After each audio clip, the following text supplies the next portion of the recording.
until one day, I think after my second child, I tried to commit suicide because I felt alone. I felt like nobody's hearing me. So I woke up in hospital because I drank a whole lot of sleeping pills. So I woke up in hospital one day. You know, when you were a suicide survivor, they usually give you psychiatric evaluation. So now I'm sitting with this counselor at the hospital, and he asked me some questions. And that's where I started asking myself the very same question. Light bulb. Yeah, like, yes. Like, Velen Hlalele, what is it? And then all these questions come, but the answers are still the same. I don't want to disappoint my parents. I don't want to disappoint, because I'm the firstborn, remember? So you don't want to be seen as a failure when you walk out of this arrangement. And I've never seen divorce. There's never been anyone I know who's divorced before.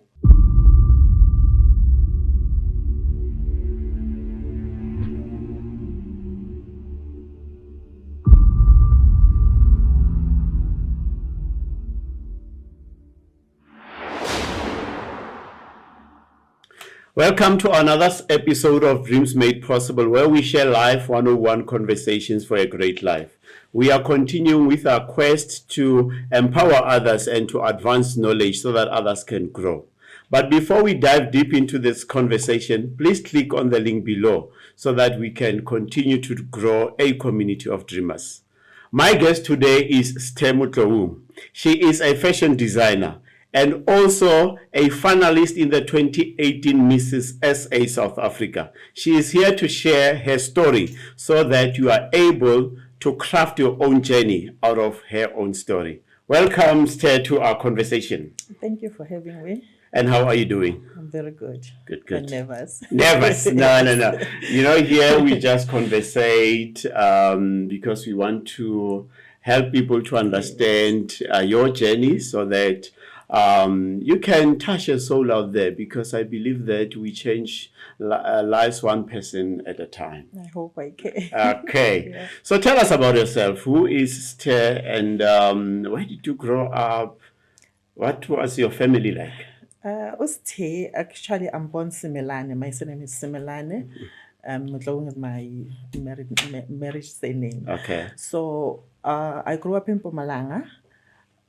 I've been told I was born in Piet Retief, but then my father was working in the mines. Okay. With bank, so I grew up there with lots of siblings. It was a full house. Okay. Yeah. And how many when you say full house? Actually, biologically, we were born 5, but my parents used to adopt kids there and there, so we ended up being a full house. Wow. And how was it growing in that type of family? I grew up in a family of 7 kids. Yeah. And I'm in the middle. So I've got 3 on the other side and 3 on the other side. So I believe that I'm carrying everyone. Yes. But how was it to grow in a big family? Do you believe that you had this closeness as siblings in that space? Well, when you're growing up, that time you don't see it, but it benefits you when you're older, because it teaches you to give. Yeah. It teaches you to love and to be united. Okay.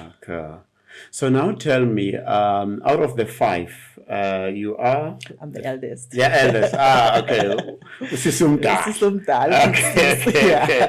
And where are the other siblings now? Most of them are here in Gauteng. Okay. Yeah, they are working here for Sloras.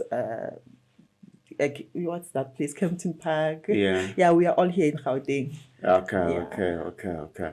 No, and that is important, because family, in my view, defines who we become into a greater life. Yeah. Even when you look at a country in general, yes. I really believe we set up the base ka family. Yes. And then from family, we start building the community, and then the community starts to build the nation. Yeah, family is everything. It is everything. So how was it growing up? Where did you attend school? What did you like or dislike about your schooling, if so? Okay, it was during the, I was born in 78. So my father was one of the senior managers in the mine back, when black people were not empowered yet. Yeah. So we were the only black family Yeah, in a yeah. white neighborhood. So we suffered a lot of racism and being outcasted. But at that time, we didn't see it because we were kids. We thought maybe that's how it's supposed to be. So schooling was a little bit different for us. Yeah. It was not like we were never exposed to a lot of things that are happening outside the mine community. Oh, okay, Yeah, we okay. started seeing life after matric. Oh, when you go to varsity, and then you start seeing, oh, there's life. Life is like this. It's like that. Yeah. So we were shielded from a lot of things. Ah, okay. Yeah. So if you have a recollection, because you are saying something potent, where you grew up, the mining community, and then you did not realize that probably this means discrimination. Is there something right in your mind that says the particular experience that says, this was not good? Is there something that you can share with us? Yeah, they were not the other kids were not playing with us. The other kids means whites. The whites, yeah. So luckily there were plenty of us, so we could be friends on our own. Yes. Yeah, so even at the tuck shop, we're not allowed to enter certain part, or like rec club. It was, in mine setup is like a lot of fun stuff to do, but we were restricted. You can't go here, you can't go there. Yeah. It's the Belungu side, this side. Oh, yes, yeah. yes. But that's so, the history of this country, man. And I'm saying this, you say you were born in 78. Yeah. And more or less, which years are you talking about? The 80s and the 90s. 80s and the 90s, yeah. And the reason I'm saying that, because I was born also in the 80s, in the 70s, in the 74. Okay. But when I listened to my father's story, that discrimination of whites this side, blacks this side, was more profound that time. Yes. I remember in the 80s it was still there when I was still there, at school.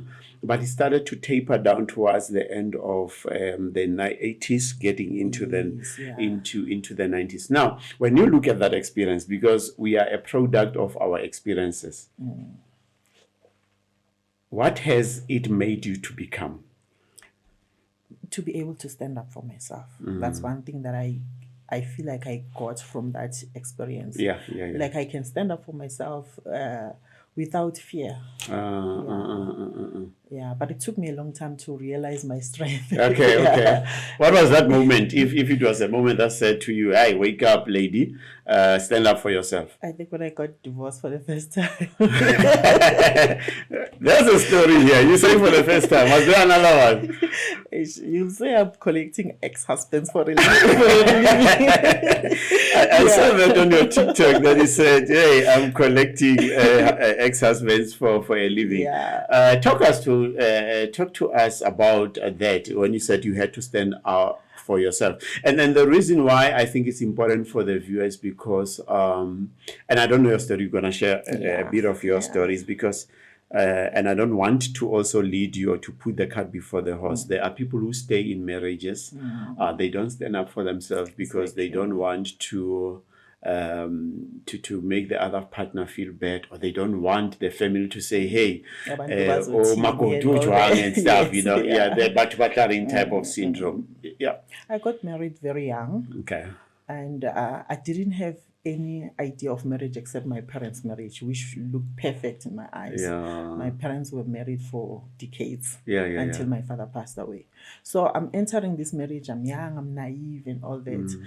And then abuse starts happening, like physical abuse, emotional and everything.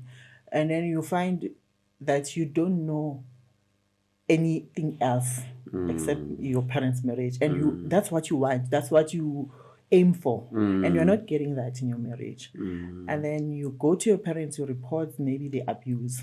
They're like, "No, fanele ubegezele, umfazi uyabegezela," and all that. Those things that nabakuyala. Yeah. So uyabegezela. But then, unfortunately, I married narcissist. A narcissist. That guy would beat me up and I would end up in hospital. But then when families come in to intervene, he will come out smelling like roses because he was good at it. No, He that's was what manipulative. narcissists do. Yes, he was very manipulative. I'll be here with blood all over me, but they would believe him over me. He went to a point where he would say, I do these things to myself. Like I bang my head on the walls and my parents believed him. Well, now you were also yell at the door just like, to say. I'm cuckoo. Yeah, Yeah. you see. So if maybe it was maybe this time, I'm sure they would have admitted me to some psychiatrist, what. Yeah, so he was very good at what he did. Okay. But I was young. Yes. Yeah. Because how it starts, you don't see when did you move from here to here. 1 minute, I think with me it started like 2 weeks after marriage. And then it starts with a slap. And then you think, did he just... Okay, he apologized, buys you chocolate, flowers. Next time he does it again.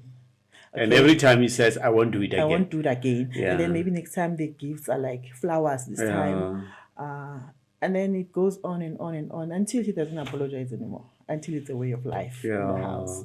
Because you have accepted it. Yes, you've accepted in a way. it. He thinks that this is normal. Exactly. You know? And he thinks he knows he can get away with it. Yeah. It comes to a point where he says, when even your parents don't even believe you. That's fine. Yeah.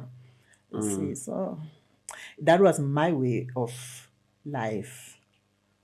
Until one day, I think after my second child, I tried to commit suicide because I felt alone. I felt like nobody's hearing me.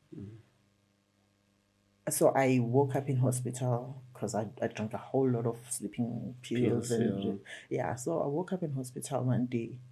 You know, when you were a suicide survivor, they usually give you psychiatric evaluation. So now I'm sitting with this counselor at the hospital and he asked me some questions. And that's where I started asking myself the very same question. Light bulb. Yeah, like, yes. Like, Hlalele, what is it? And then all these questions come. But the answers are still the same. I don't want to disappoint my parents. I don't want to disappoint, because I'm the firstborn, remember? So you don't want to be seen as a failure when you walk out of this arrangement. Exactly. And I've never seen divorce. There's never been anyone I know who's divorced before. Remember, we grew up like separated from the world. So now, imagine telling your parents that you want to divorce this person. Who they think like the sun rises and goes from his behind. Yeah, but then that was a light bulb moment for me. Okay. That's where I knew that I have to gain my confidence. I started standing up for myself. I said, even if I lose everybody, but I am not doing this anymore. So standing up for yourself, what does it mean? Yes. I hope you didn't like clap back or stand up. I wouldn't be here. yes. Because that's very key, and I'm saying it deliberately to say, what does stand up for you mean? Because maybe saying that. For me, standing up for yourself, it means be ready to lose people, be ready to be talked about, be ready to be an outcast everywhere you go, to be called names. That's me. Like, come what may, but I'm going to do this. Yes. For me, that's standing up for myself. No, thanks for that. Because we, like I said, we are about education, we are about empowerment, and we are not necessarily hiding anything for you to change your story. Yeah. So you say within 2 weeks of marriage, that's when the feast were visited upon you. Yes. But usually, my understanding of narcissists or people in general, we can't hide who we are. So before the marriage, you were in a relationship. Yes. You were in a relationship. Didn't what we call red flags come up at that point before the marriage? Didn't he beat you? No. Okay. Honestly, he was a perfect gentleman. Remember, I'm staying there. He comes visit. He's just him. Like, I love him. I'm in love. It's my first boyfriend and everything. Yes. Oh, okay. So that's why it was a shock for me. Did you just let me? See. Okay. Yeah. Now you say your definition of standing up for yourself to say, you know what, bring it on. You can shame me, you can talk about me, I'm going to take it. Yeah. So did it have to take you to convince your parents that I'm going out? And the second question would be then, how did the marriage, or how did you bring it totally to an end now? Unfortunately for him, there was an incident where he was not aware that we were, like, my phone was recording. So that's when my parents, like, opened their eyes and said, is this what's really happening? I don't know how it happened. Maybe it was the grace of God, but my phone, I think I was trying to call my dad, but it started recording. Oh, yeah. Yeah, so that's where they started to look at the situation in a different form. But then now, I stayed. That was before the incident. So now, when my parents called me and said, "No, let's talk. What's happening?" Then I started to open up, and it felt so good to tell my parents exactly what I'm going through. And now everyone is aware, even though I'm still there. But now everyone is aware. So I'm confident now to tell them, you know what. Even to tell him that, you know what, I'm going for this divorce. Yeah, and then he didn't take it well. He didn't. At that day, I almost died. Yes. Luckily, I called my brother, and then he intervened. I would say he saved my life. Oh, yeah, yes, he intervened. Like, he was there. My younger brother, for that matter, unmarried, but he saw what my parents couldn't see all along. And really, I believe this is what families can realize within time, you know, before things really go haywire. Yeah. And really believe the other side of the story. Even if you've got doubt, but just give somebody a benefit of the doubt to say, why would somebody come up with lies? Especially if you have raised somebody that you know that they are not a narcissist. Why would they just come up with like, lies? they know me. How can they not know me that well? Because it happened over, like, I wouldn't say there was a time when we were happily married. So my whole marriage was a stream of negotiations between families, like every time. So we were never like happy, but I was young. Yeah. And I would quote one time, he knew I was pregnant. He kicked me so hard that I had a miscarriage. But still, my parents didn't see it at that time, you see. So I think as parents, like the now parents, we must be more open-minded about things. Yeah. We must not. Yes. Hey, this thing, the Africans, as Africans to say, begazela and stuff, even when somebody's dying. We should do away with that. No. Yes, I think, Sthe, we need to generally teach kids how to deal with life challenges, issues of courage, to be resilient, but not to a point where they dig their own grave because they need to begazela all the time. No. Okay, and really, I give you a high five for standing up for yourself and then moving on. Yeah. And usually when people go out of divorce, they say, hey, I will never get married. So I come from a marriage as well, and I divorced. And I remember somebody asking me to say, will you marry again? And I had no doubt. I said, it's not that every marriage ends because things are too bad. It might be because we don't see things the same way. So for me, no, I will go ahead and get married again if I need to. And I'm not giving you necessarily the answer, but I'm just saying it because in your context, you also said, hey, I seemingly collect ex-husband. And at that point, did it ever happen to you to say, no, never again? No. I love marriage. Yes. I knew even before the divorce was finalized, I knew I was going to get married. Yes. I didn't know who, but I even told him, I'm going to get married again. Yeah. And I was a single parent for a while. And then a wonderful guy came along. Yes. I got married again. Yes. Yeah, so, we built a life together. No, that's awesome. That's awesome that that happened as well. Yeah. So the circumstances of that divorce and the now divorce, because now I'm divorcing the wonderful guy now. Okay. So it's two different circumstances. Yes. With this one, There was never any abuse. Yes. There was never abuse. We loved each other. We raised our kids, and I'm glad it happened. Yeah. But I feel like it has run its course. Yes. Yeah. And actually, you are emphasizing what I said earlier, that it does not always mean that it's this negativity, volcanic eruption that says now we should separate. Sometimes it's just world perspectives going separate ways, and beyond that phase, it's about let's become civil, because we've got golden gifts that we got out of the marriage, and it's our responsibility to raise these children together. You know, sometimes it's just the end of the journey. You're done. Like you go to school, you get your degree, you're just done. Yes. Not that he did something or you did something. It's just You know, I think just generally in life, I think that what people need to, I really believe people should understand that sometimes what got you here is not what will get you to the next stage. And that's the openness that we should have.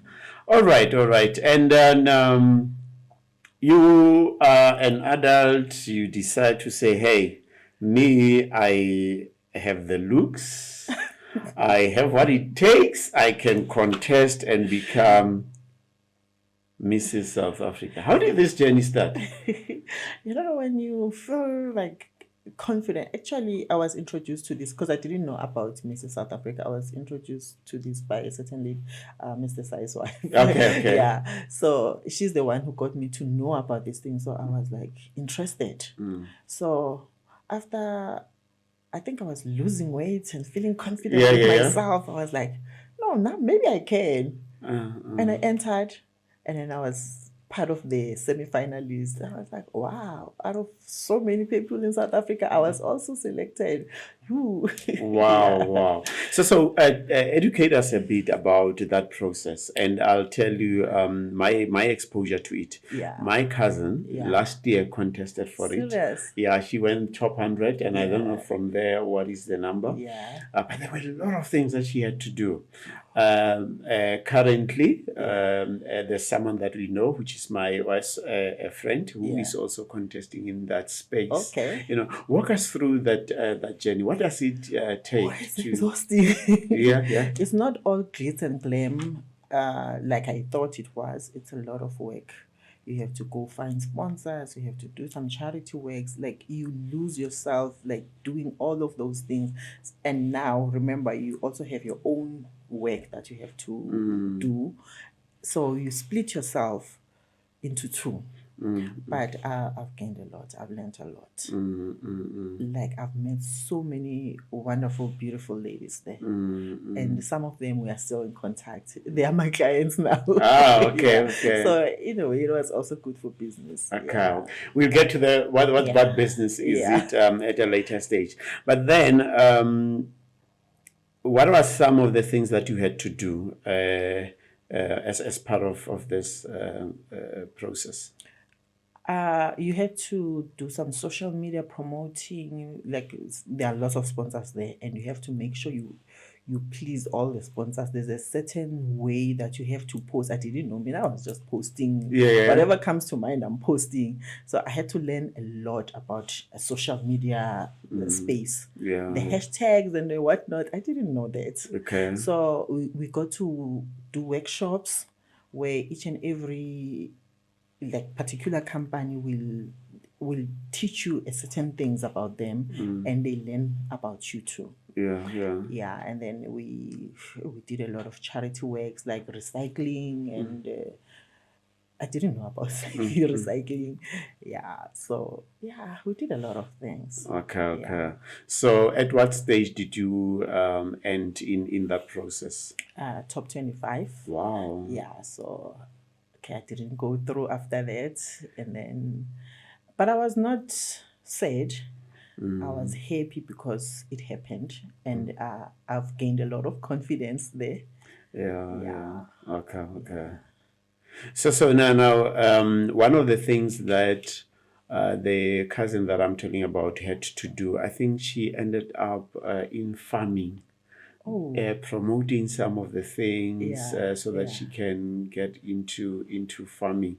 Then she had to raise up money for golf 20,000 or courses. yes. Yes. Can you talk us about that fundraising aspect? And what did you learn about yourself doing that part of the process? Well, the funding, like you have, it's not really coming from your pocket. You have to find companies that will fund it for you in exchange of you promoting them under the umbrella of Mrs. SA. So you have to, like, maybe say for instance they want 10 rand. Okay. You can also split that 10 rand for 25, like 250 this one, 250. Say maybe you get 4 sponsors now. But remember, besides from the sponsors of the Mrs. SA alone, now you have to please these sponsors too. You have to go to their events and be the face of that company, brand ambassador and all that. At the same time, how you present your life, how you do your everyday life, it must not contradict what you stand for. You can't be like me. At that time, I had dreadlocks. I love natural hair. Yes. So I can't be seen like I'm sponsored by a company that is doing dreadlocks. I think I was sponsored by Jabu Stone at that time. You can't be seen now promoting some waves out there. It's contradiction. So I didn't know about that, but I had to learn. Wow. So did you have like to remove your dreadlocks as a result? No. I removed them like recently. Okay. Not as a result No. of this. No, it was just me being tired. Okay. So, but then the contradiction, you have to make sure you avoid it at all costs. What is the value of being Mrs. South Africa from your perspective? It opens doors. You use that spotlight to, like me, to tell my story. I was using that to tell my story, and I'm sure I've reached a number of people. Because using that that space, I could be able to say to other women, you don't have to stay in an abusive relationship, a marriage or relationship. You can get married again. Doesn't mean it's an end of the world. So I was using that platform for educating other women. And probably then when you engage these other women, you start to get that other women are in the same situation, but they don't speak. Now I'm getting inboxes. People are saying, yo, I had your interview with this radio station. I saw your post. Can you guide me? What should I do?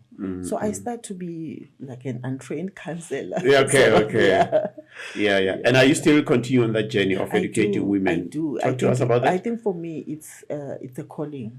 It kind of made itself a calling, because people look at me and think that I've got it all together. But then if someone wants to know and they inbox me and then we talk, we engage in a conversation, they realize that, okay, it can happen for me too. I'm not like I can do it. I can do this. You know what I like, Sthe, out of what you're saying is that in life we don't have to see our experiences as too isolated. Now you get into this thing, beauty, which is called beauty, to talk about what is not beautiful, if you like, which is the abuse within the relationship. But you combine the two so that you can impact somebody.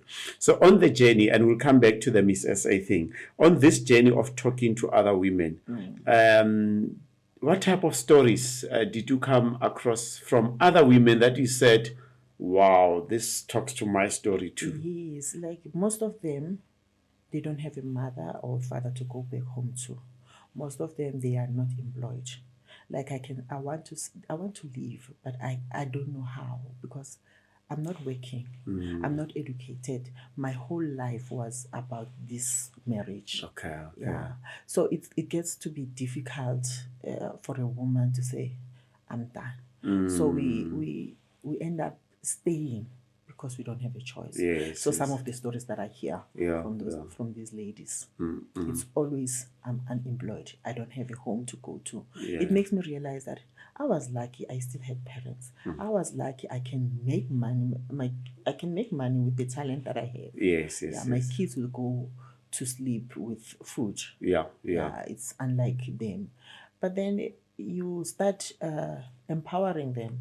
If it were up to me, if I had all the money in the world, I would open up maybe a school where I can have them trained for skills. Any skills, you can just bring people. If you are a farmer, you come teach them the skills in farming. Anything that will empower them to be better people, to make money for their kids. Yes.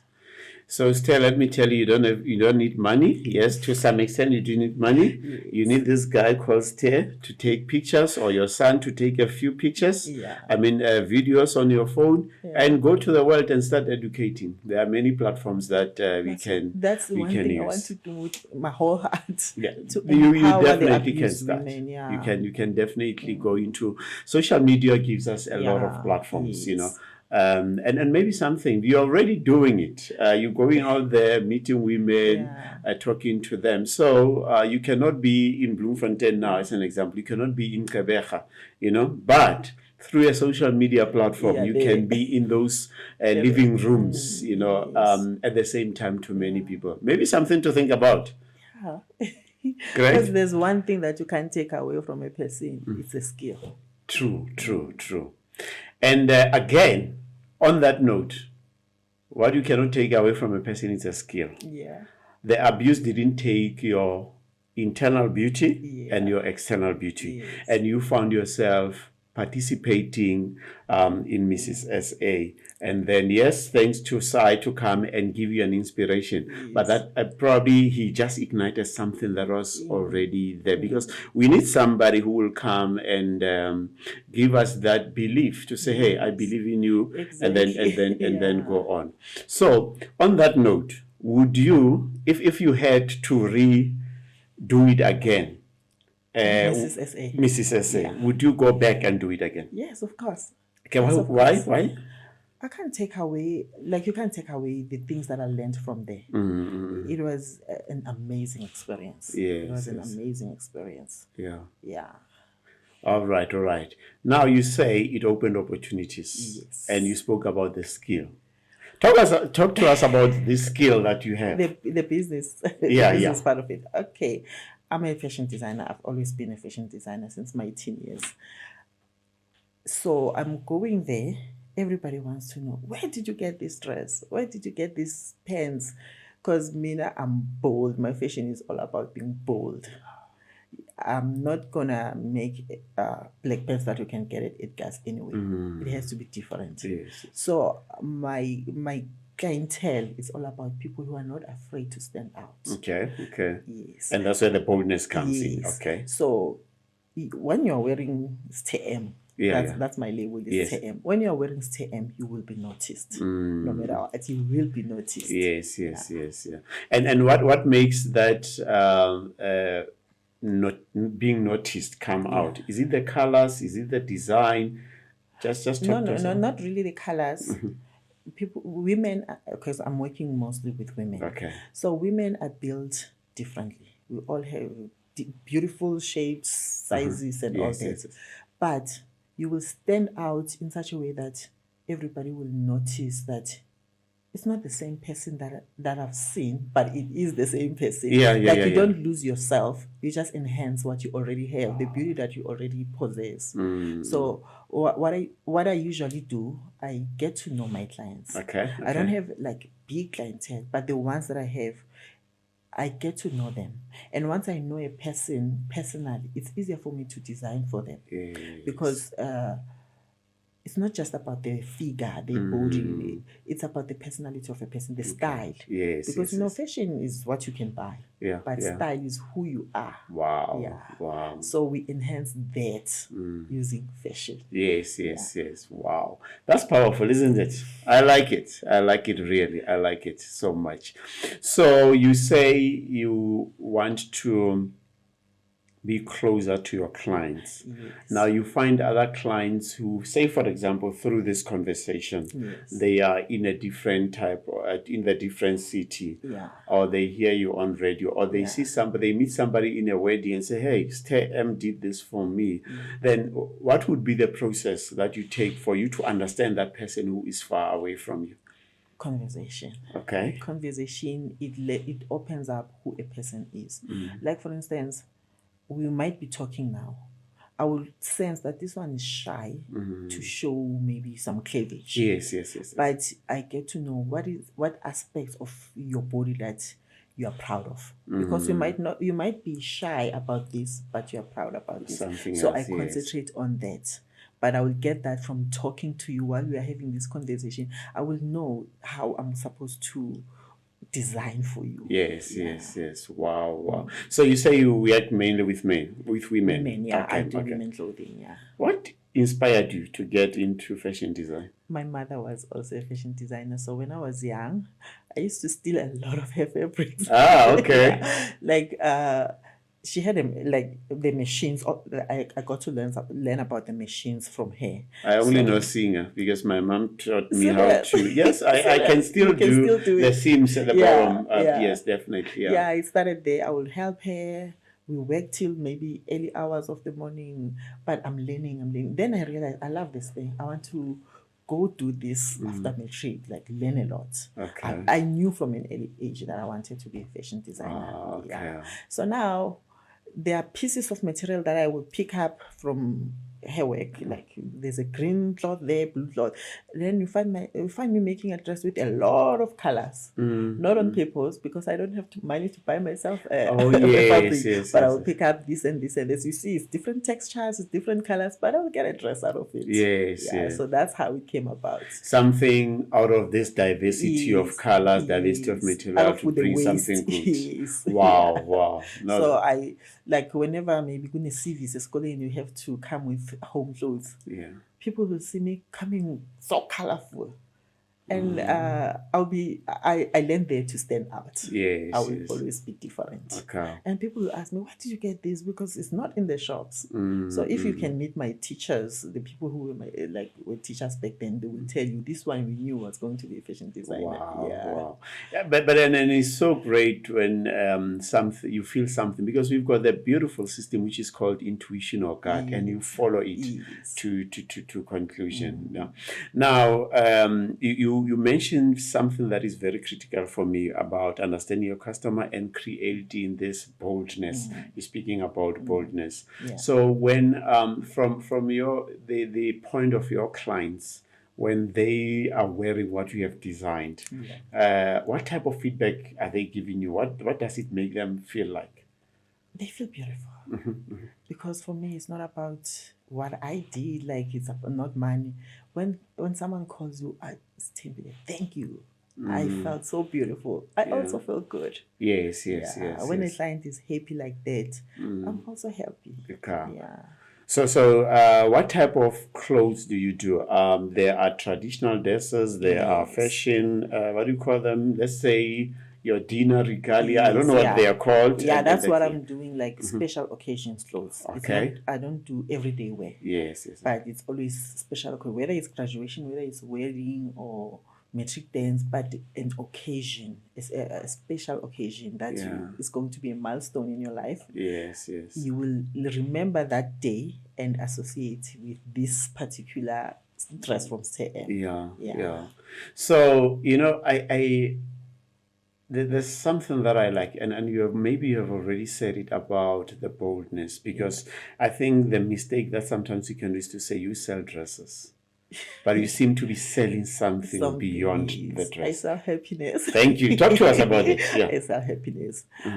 Like for me to please my clients, it's very important, because there are lots of stories about, I went there and I was not happy what she got. That thing of what she ordered versus what she got. I try my best not to be one of those people who disappoint their clients. Because at the end of the day, that's my bread and butter. Yeah, true. Is there any special person that you are responsible for their wardrobe? Like you mean high-profile people? I don't know. It could be. Yes. Yeah, Thuli Madonsela, one of them. Yeah. Okay. So I make a lot of clothes for her, and she's my regular. Okay. Yeah. And then when you work with her and other clients, for example, have you gotten to a stage where you now say, I've worked with you so much, Thuli Madonsela, I now know you, where you now even suggest things for her before she can even ask? Yes. Okay. She will actually give me that platform. I'm going to this event. Do your things. That's her. That's how she says these days. Yeah, She doesn't yeah. have to specify. It must be because now she knows that I know her. Yes, She'll be yes, like, yes. I'm going to, if she gives me that information, like I'm going to a wedding, it's this and that, this and this, Wow. and then do your thing. Yes, yes, Then yes. it's easy because now I know. But that's so powerful because Yeah. now we know who's the lady behind the wardrobe for Thuli Madonsela, Yeah, and that is so great. Yeah. Now, whatever course that we take in life, at the end of the day, it's about impacting the other person. Yeah. From your story about abuse in marriage, you are using the platform of empowering other women. Now, I don't know, how big is your team in terms of this work that you do as a fashion designer? And to link it back to how I opened up the question, is there somebody that you are grooming to be in this space? And I'll tell you why. I think one of the key of the things that I have learned in life is that we always have got to contribute in some way or the other, to make the world a better place. Yeah.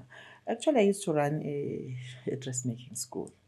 I know a lot of now fashion designers that came from these hands. Actually, I was doing it with my mom. We were working together. It's just that when I changed provinces from Mpumalanga to come here, everything stopped. But I've trained a lot of boys and girls. Yeah. Okay. And you still have some that you are mentoring at this moment? They will call me now and again and ask if they bump into a hiccup somewhere. Yeah. Okay. Yeah.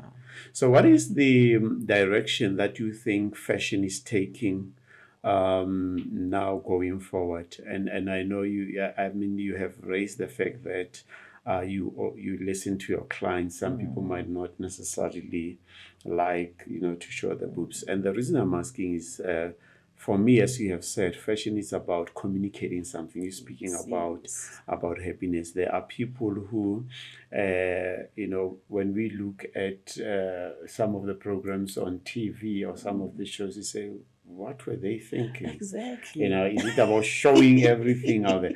So what do you think fashion is communicating into the future? And part of that question goes back to, there seems to also be repetition of the old back into the we new. always go back. Yeah. But what I'm seeing now with the young ones, there's a lot of laziness. People just think they can just cut and paste and then they call it a fashion. Yeah. It's like you buy a ready-made t-shirt and then you paste your name. That's not fashion. Yes. So I see a lot of laziness going on. People must learn the trade first. Yes. Like you must know it so that whatever comes, you can be able to dribble the design, you manipulate the design the way you want. So with the young generations, there's a lot of laziness going on. Yeah. As long as you show some legs, some thighs, that this and that, we call it fashion. Yeah. So what then would you say to that young person? You've already mentioned about do your homework, Yeah. Does it take having to go to a fashion school to get to that point? And maybe you can. Yeah, you have to go to school. It's very important. Like, okay, there are those schools that are not registered maybe, but they will teach you a lot of things. I think when you go there, you must know, I'm not going for a diploma, but I'm going to be nurtured by a certain fashion design. Yeah. If you can go to the school, that traditional schools. Yeah. So if you can't do that, just be under an umbrella of someone and learn the skill. It's much better than just going with the flow. Yes. So you mentioned Thuli Madonsela. Is there somebody when you watch your TV news or whatever program you say, yeah, when I can do a great job with Lots you. of them. Lots of them. I'm busy taking off their clothes. Yeah.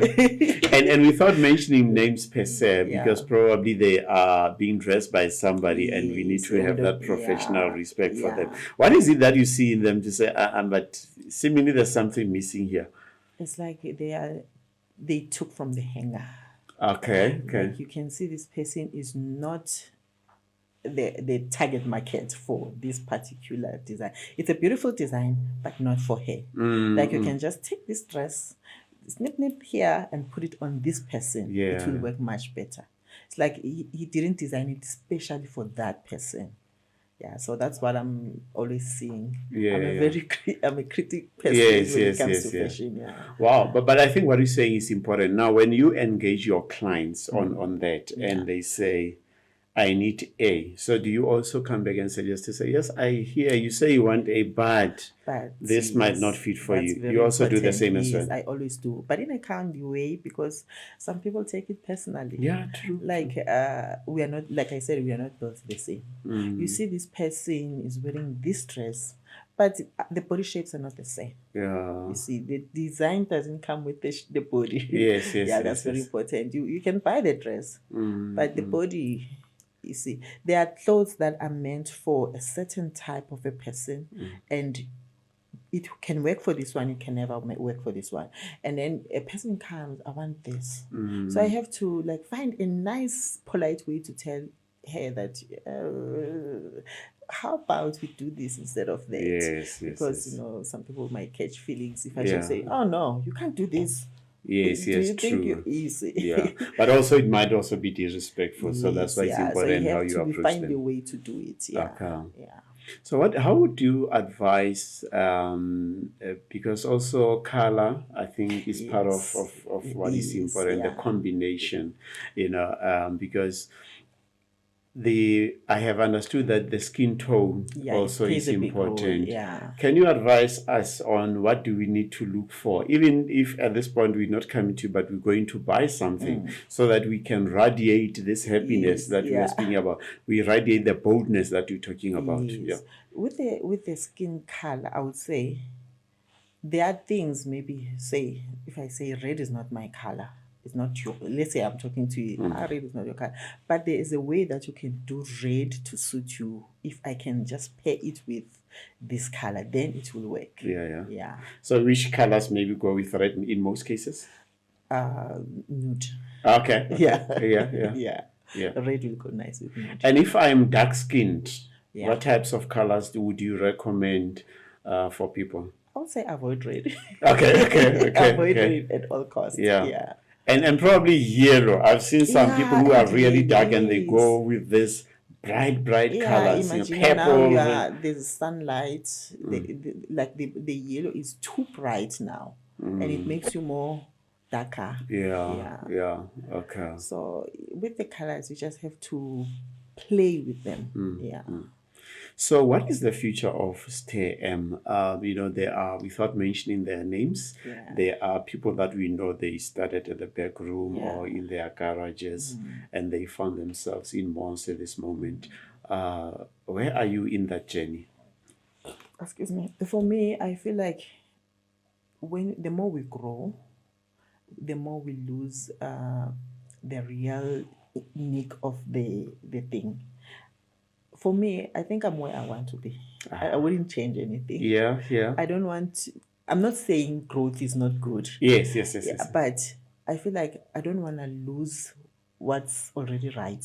Why change everything for me? Yes. I think I'm happy how things are going right now. Yeah. But that's so powerful, because the challenge with life at this stage is that as human beings, we are in the quest, in this journey of wanting everything. Yeah, there's never a time when you say, I'm content. I think where I'm at with my work, I'm happy. Okay. Not that I don't want to add more, like in form of skills. Yes. I'm always educating myself. But like we can't all be like working with celebrities and be seen at some fashion week. No, that's not who I am. Yes. Now I want to work with the clients that I have and please them, because the more I'm spreading myself too thin, I might lose the plot, and I might lose a good thing that is happening now. Yeah. So how do people come to know about what you do? If somebody wants to reach out and say, hey, Sthe, I want you to help me do this? Well, through social media. and the word of mouth. Okay. For me, with the clients I have, luckily for me, like they've always been there, and they are the ones that refer others to come to me. So it's easier like that. Yeah. Word of mouth is powerful. Okay. And we'll get your social media handles, and then the guys will put them on the podcast at the end of the show. But now, when I went into your TikTok, I saw something very interesting. You saying, it might take me time to iron these clothes. I would rather go and create a new dress. And I was asking myself, was just this maybe for entertainment, or is it real? Because ironing for me seems much easier. But do you get yourself in situation where you have created a lot of stuff for yourself instead of going to the shop? Actually, I'm lazy. Domestic ironing and washing. Okay, I do that. Yeah. But sometimes I go to my workshop, then I see a piece of cloth. I'm like, why can't I just make a new dress instead of ironing the other one? Yes. So I end up having a lot of dresses. Some of them I just wore once and I forget about them. But it's not like maybe I go out, I want this design, I go buy fabric every time. No. If I see a piece of fabric, maybe it was left last year. Yes. And then I'm thinking, I have to go to the mall maybe around 12. How about I just take an hour and make a new dress instead of finding something to wear? I'm like that. Right. Would we find very soon, because you said you work mainly with women, it does not mean you don't work with men. No, it doesn't mean that. But what is your natural inclination? Do you see yourself growing this piece of the male folk? Actually, with the male, it's not that I don't. Sometimes I do, like matching outfits, goals, like a man and a woman. But then I think I'm comfortable with women. Yeah. Because sometimes you come to me, you come for a dress. We end up sitting in the garden drinking wine and getting to know each other. So imagine me doing that with a man. It's different. So that's it's part of getting to know my client. So sometimes you come, like you forget that you were rushing. You start talking, and then like the more we talk, the more I get to know you, the more I design better for you. So with men, it's gonna be different. And one of the things that I wanted to ask you when I was asking about the colors and the combination and stuff, it's about, and you'll tell me if you are comfortable together or not. When I look at the fashion industry, you are a fashion designer, but somebody has got to wear those clothes. But the fashion industry, and I like that it is changing a bit. When I was growing up, it was about being tiny, being skinny, close to being dead, in my view. Sorry to those people. Because, anorexic type and stuff. What is your sense there? What would you advise somebody who's not comfortable about their body? The thing is, with our body, women are always sensitive about their body, whether they are skinny or big. Okay, the skinny ones might look confident, like they can wear anything. But there are things that a fuller figure woman can rock that this one cannot. So I think it should come to it was the media that injected us with that information. But every woman is beautiful. You just have to find your thing. So you can't, like I said, you can't come to me and show me a picture of a skinny lady and say, I want this dress. More look for what's around your body shape, and be comfortable with. Just be happy with the body that you have and dress it accordingly. That's all. Wow. So I get the fact that there's happiness, there's confidence that you are building, there's boldness beyond just what we are wearing as a people. Because there are people that maybe design strictly for fully figured women. It doesn't mean that they can't get fashion.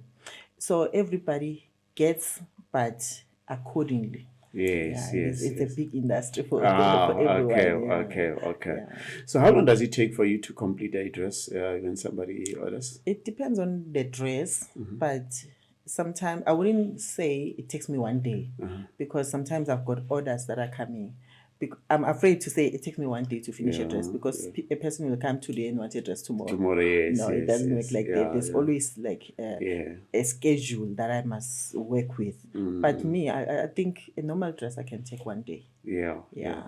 Sthe? But for me, it's an hour if it's my dress. Yes, okay. Mine, so I can take an hour. By the way, before I close, do you find yourself doing it for your children, or they say, No, my daughter loves my clothes. Okay. With her, it's nicer because she's tiny. She's like this tiny. Okay. So she wakes up like usually on a Saturday. Mom, I have to go to some so-and-so's birthday. I don't have a dress. She comes holding a cloth already. Mom, I need this. I said, but Tanya, I'm sleeping. Please, mom, please, mom. And then if I say yes, she'll hand me the material. Goes to bath. By the time she's done bathing and put on makeup, the dress is done. Wow. That's how she is. She's always last minute person. Yes. Yeah. Sthe, thank you for sharing your story. Thank you so much. Before we end, we would not have ended the conversation on the right note as far as we are concerned. You have told us your experiences growing up in Pitreti, for that matter. No, I was born in Pitreti, but I grew up in Witbank. Yeah. Okay.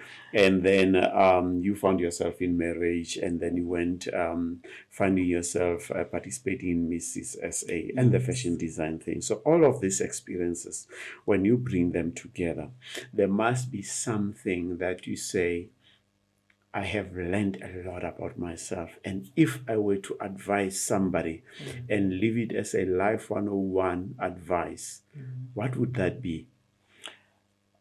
For me, you must like have this hierarchy of how you put yourself.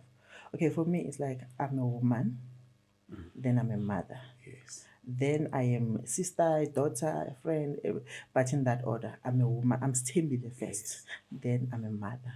Being a mother like is high up there. Yes. So it's all about knowing who you are, knowing what's important to you.